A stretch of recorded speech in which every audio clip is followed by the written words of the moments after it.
इस साल के खत्म होते होते 30 तारीख को और साल की शुरुआत में 1 तारीख को जो हादसे हुए, बेंगलोर में हुआ, दिल्ली में ये ऐसा हादसा सामने आया, यानी लड़कियों के साथ बदतमीजी, और वो भी ऐसी जगहों पर जहां पर बहुत सारे लोग मौजूद थे।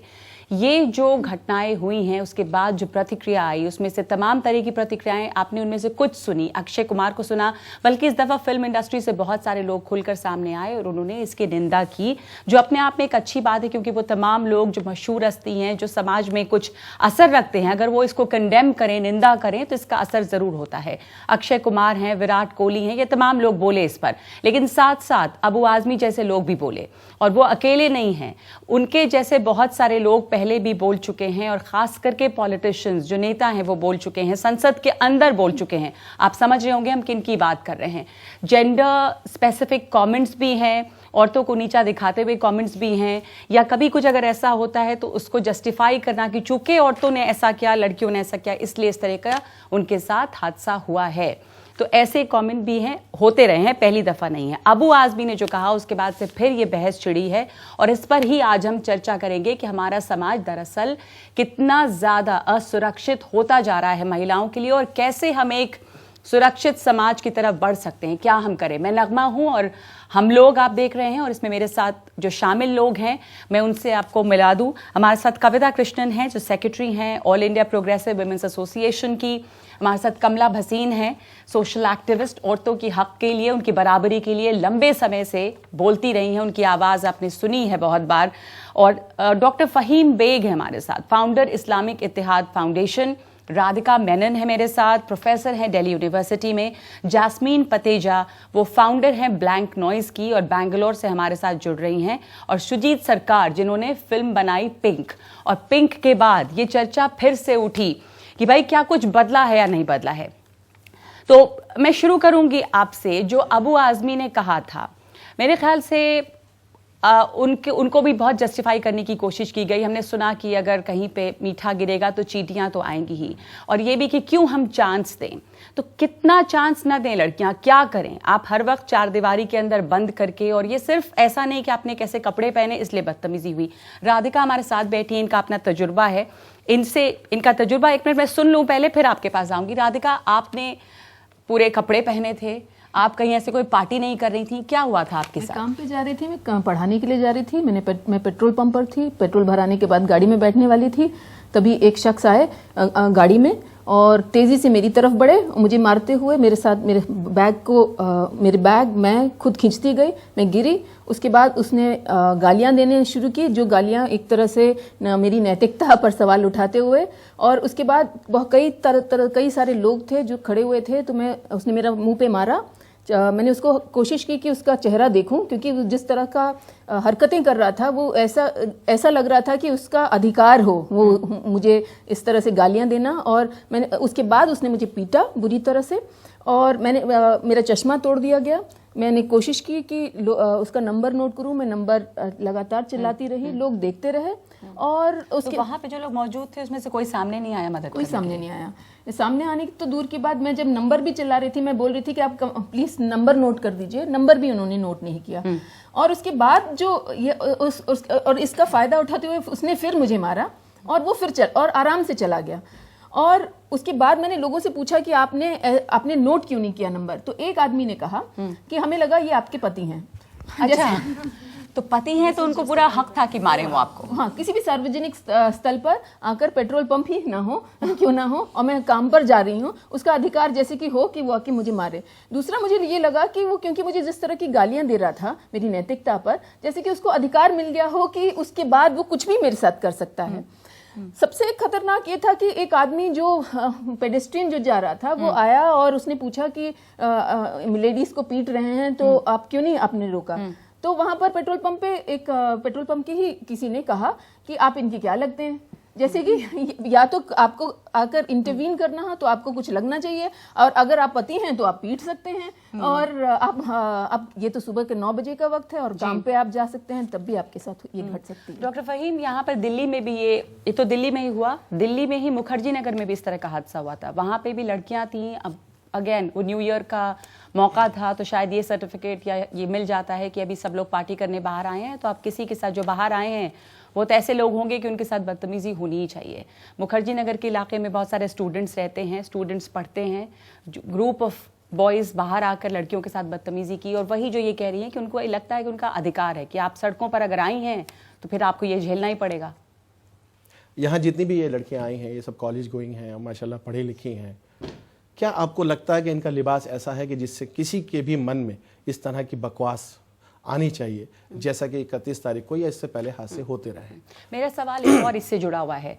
कविता, क्या लिबास एक क्राइटेरिया होना चाहिए जिसके लिए किसी के मन में ऊटपटांग बयान आए? अगर पुरुष बिना कपड़ों के भी सड़कों पर निकल जाएं तो क्या महिलाएं जाके उनके साथ बदतमीजी करने लग जाती हैं? बिल्कुल नहीं नगमा, यही तो बात है कि दरअसल उस बहस को किसी महिला के लिबास या उसकी नैतिकता या इत्यादि इत्यादि पे हम क्यों मोड़ देते हैं, या समाज क्यों मोड़ देता है। ये अबू आज़मी उसके एक उदाहरण है, लेकिन वो एक अकेले नहीं है। ये आपके कॉलेज प्रिंसिपल्स करते हैं, ये आपके पुलिस कमिश्नर्स कर चुके हैं, ये आपके कैलाश विजयवर्गीय जैसे नेता कर चुके, इतने लोग करते हैं।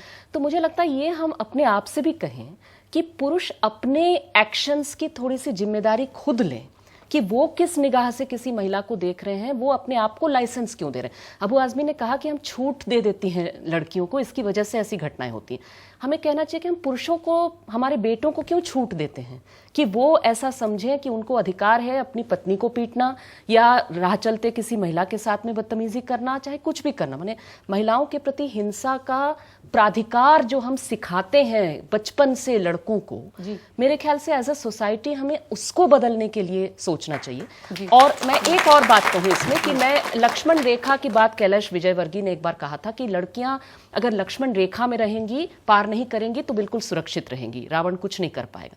मैं कहना चाहती हूँ कि वो जो रेखा है वो बनी हुई है, महिला का शरीर खुद ही उसकी अपनी रेखा है।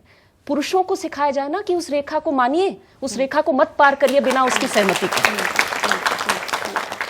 कितनी भी रेखा आप बना दे, घर के अंदर बंद कर दे तो घर के अंदर बदमाशी हो सकती है।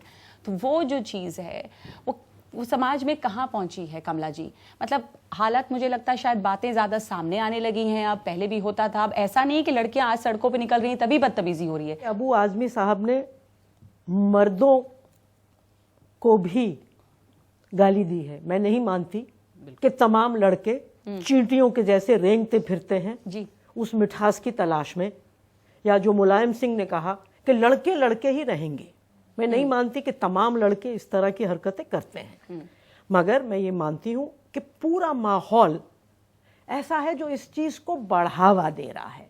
अक्षय कुमार, बहुत अच्छा उन्होंने बयान दिया, मगर मैं कैसे भूलूं उनकी फिल्में जिनमें वो बिल्कुल उसका उल्टा करते हैं। कैसे भूलूं मैं उनका वो विज्ञापन जिसमें वो अंधा बन के बनियान का विज्ञापन कर रहे हैं। जी, हाँ। और उसमें एक अच्छे खासे कपड़ों में लड़की है, वो उनकी तारीफ करती है कि देखो इस अंधे आदमी ने क्या गजब का काम किया। तो वो बताते हैं, उसको कहते हैं बटन खुला है। उस औरत का एक बटन खुला था, इस आदमी ने सिर्फ एक बनियान पहनी हुई थी। तो नगमा, हमें मिला के चीजें देखनी होंगी। आप नाम कमाने के लिए अच्छा बयान दे दें और पैसा कमाने के लिए हर लड़की की इज्जत लूटते रहें, ये नहीं चलेगा। ऐसे गाने नहीं चलेंगे कि लौंडिया पटाएंगे मिस्ड कॉल से। इस देश की हर लड़की लौंडिया बन गई आपके लिए।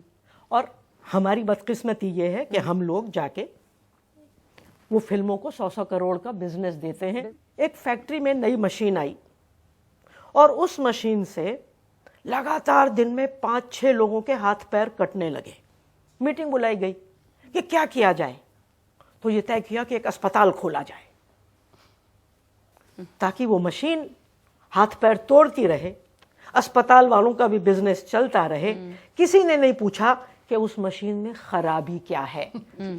जिस मशीन की मैं बात कर रही हूं वो समाजी मशीन है जिसका नाम है पुरुष सत्तात्मक ढांचा, पुरुष सत्तात्मक विचारधारा। ये जो लड़के हैं ये किसी पड़ोसी देश से नहीं आए, ये हमारे घरों से आए हैं, ये हमारे कॉलेजेस से आए हैं। और ये कौन से घर हैं? जहां 40% घरों में पुरुष अपनी पत्नियों पर हाथ उठाते हैं, जहां से 35 मिलियन लड़कियों को, और ये भारत सरकार के आंकड़े हैं, हम खत्म कर चुके हैं, जहां औरत की इज्जत नहीं है। तो हमें उस मशीन की तरफ देखना पड़ेगा, हमें चीजों को मिलाकर देखना पड़ेगा। मैं शुजीत को इसमें शामिल करना चाहती हूँ। शुजीत सरकार जिन्होंने फिल्म बनाई है पिंक, और पिंक जो फिल्म थी वो बहुत चर्चा में हुई कि उससे क्या समाज में बदला, और हमेशा एक जो उसमें आखिर में बात कही गई थी, नो मीन्स नो, तो वो बात जो है वो समाज में लोग शायद उस फिल्म के जरिए, हालांकि पहले हमेशा लोग कहते रहे हैं, लेकिन इस फिल्म के जरिए शायद समझे। शुजीत, जो अभी कमला भसीन बात कर रही थी कि आप नाम कमाने के लिए कुछ बयान दें, पर जो फिल्मों में होता है, और फिल्म इसलिए बोल रहे हैं, फिल्म को सिंगल आउट नहीं कर रहे हैं, पर कोई भी जो विजुअल मीडियम है, चाहे वो एडवर्टाइजमेंट हो, चाहे वो फिल्म हो, वो समाज पे बहुत असर डालती है। तो कितना रिस्पॉन्सिबल होना चाहिए फिल्म मेकर, क्योंकि आपने पिंक जैसी फिल्म बनाई जिससे आपने बहुत अच्छा संदेश देना चाहा, पर तमाम ऐसी फिल्में बनती हैं जिसमें एक गलत धारणा या जिस तरह के आपके लिरिक्स हैं, जो डायलॉग्स हैं, वो उसी पेट्रियार्कल सोसाइटी को और औरतों को कमोडिफाई करने की जो पूरी प्रक्रिया है उसको आगे बढ़ाती हैं। आई एग्री दैट मैं खुद ऐसा ट्राई करता हूं कि एक self censorship is very important, I agree, and as a responsible citizen of India and a film maker, मैंने जितने भी फिल्में की हैं उसमें मैंने खुद कोशिश किया है to create a self censorship, to be aware, क्योंकि मेरी भी सिस्टर्स हैं, मेरी भी माँ है, मेरी बहनें हैं, मेरी वाइफ है, मेरे बच्चे हैं, so and I can not feel what they, रास्ते में जब अकेले वो 7 बजे चले जाते हैं, उनको कैसा लगता होगा अकेले में। मैं खुद तो as a man I can not feel it, वो तो एक महिला ही फील कर सकती। पिंक का जब आपको ख्याल आया था तो कैसे आपने सोचा, क्योंकि तमाम तरह की फिल्में बन रही हैं, पर आपने सोचा कि आप ये फिल्म बनाएं जिसमें आप ये मसले उठाएं, तो आपके लिए वो सोशल कॉज इंपॉर्टेंट था? आपको नहीं लगा था कि क्या फिल्म चलेगी नहीं चलेगी? क्योंकि एज अ फिल्म मेकर आप पैसों की भी सोचते हैं, कितनी कमाई होगी ये भी सोचते हैं, तो इस टॉपिक को लेने के पीछे, इन मसलों को सामने लाने के पीछे आपके दिमाग में क्या वजह थी? इस फिल्म को लेके मैं जब स्टूडियोज पे गया तो बहुत सारे स्टूडियोज को ये समझ, उन्होंने कहा कि ये क्या फिल्म बना रहे हो आप, तो उसके बाद ये फिल्म मैंने खुद ही अपने पैसे से प्रोड्यूस किया, और मुझे लगा कि ये फिल्म बनना चाहिए, और it's a high time that इसके बारे में बात होनी चाहिए। इसके बारे में एक फिल्म में, जैसे मैं पहले आपके कुछ बातचीत सुन रहा था कि आपके घर की बेटियां अगर पार्टी नहीं करती हैं, ड्रिंक नहीं करती हैं, तो वो अच्छी हैं, और जो लड़कियां पार्टीज करती हैं, ड्रिंक करती हैं, वो अच्छी नहीं है, फिल्म में डायलॉग हैं, और उसके ऊपर आपका पुश्तैनी हक हो जाता है।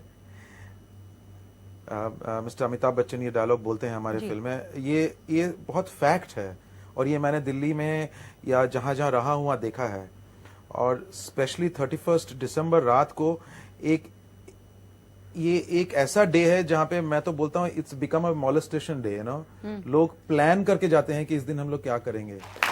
बहुत अच्छी बात आपने कही, और मुझे लगता है कि ये स्कूल में भी, घर पर भी, और स्कूल में शायद gender sensitisation as a curriculum अभी तक नहीं है, उसकी जरूरत है।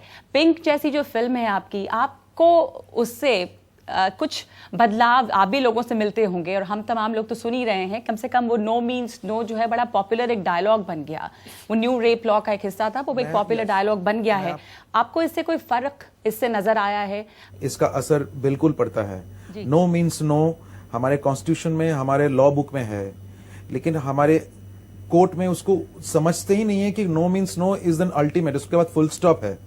एक 0 FIR है जिसमें पहले लड़कियां पर्टिकुलर पुलिस स्टेशन में जाके रिपोर्ट लिखवाती थी जहां पे इंसिडेंट हुआ है, but it's a new law that आप कहीं भी जाके आप FIR कर सकते हैं। मैं जैस्मिन को शामिल करना चाहती हूँ, जैस्मिन पटेजा जो फाउंडर हैं ब्लैंक नॉइज की, और बैंगलोर से हमारे साथ जुड़ रही हैं। बैंगलोर की हम बात कर रहे हैं अभी, जो इस पूरी चर्चा के लिए एक जो कहते हैं हम कि न्यूज़ पैक था, वो बैंगलोर की घटना थी। बैंगलोर, जैस्मिन, हमेशा से एक ऐसा शहर माना जाता था जो ज़्यादा कॉस्मोपॉलिटन है, जहाँ पर ज़्यादा फ्रीडम है, जो इस तरह का ख़तरनाक शहर नहीं समझा जाता था जहाँ पर लड़कियाँ निकलेंगी तो उनके साथ इस तरह की बदतमीजी होगी। पर ब्लैंक नॉइज की शुरुआत भी बैंगलोर से ही हुई थी। क्या वजह थी वहां से शुरू करने की, और आपने इससे ब्लैंक नॉइज के तहत जो अवेयरनेस आप लोग फैलाने की कोशिश करते हैं, उससे कितना फर्क आपको नजर आया है? पिछले 2 साल से हम एक प्रोजेक्ट कर रहे हैं जहां हम पार्क्स में जाके, पब्लिक पार्क्स में जाके हम सोते हैं, बोलते हैं हम निर्भयता से सो जाएं और हमें डर से हमें अपनी मुट्ठी क्लेंच नहीं करनी हो या हमें डर अपने कंधों पे ना लेना पड़े। हर लड़की, हर महिला से जिससे भी हम बात करते हैं, हम एक प्रश्न पूछते हैं कि आपको याद है आपने क्या पहना था जब आपके साथ ये हुआ। और ज़्यादातर लड़कियों को, औरतों को याद होता है, चाहे 20 साल पहले की बात हो या 40 साल पहले की बात हो या कल की बात हो। तो हम यही पूछते हैं, ये क्यों औरतों को अपने कपड़े याद रहते हैं ज़्यादातर, क्यों औरतों को अपने कपड़े याद रहते हैं और इसका लिंक क्या है। कभी हम सबको कहा जाता है कि आप केयरफुल रहिए, आप कहाँ जा रहे हो, हमें वार्निंग्स दी जाती हैं। जब हमें वार्निंग्स दी जाती हैं और जब हमारे साथ ऐसी घटना होती है तो हमें अपने आप को पूछना पड़ता है। हिंदी में पतिदेव, बांग्ला में शामी, उर्दू में मजाजी खुदा। अरे एक खुदा काफी है भैया, हर घर में एक एक खुदा लाओगे तो मर जाएंगे हम तो।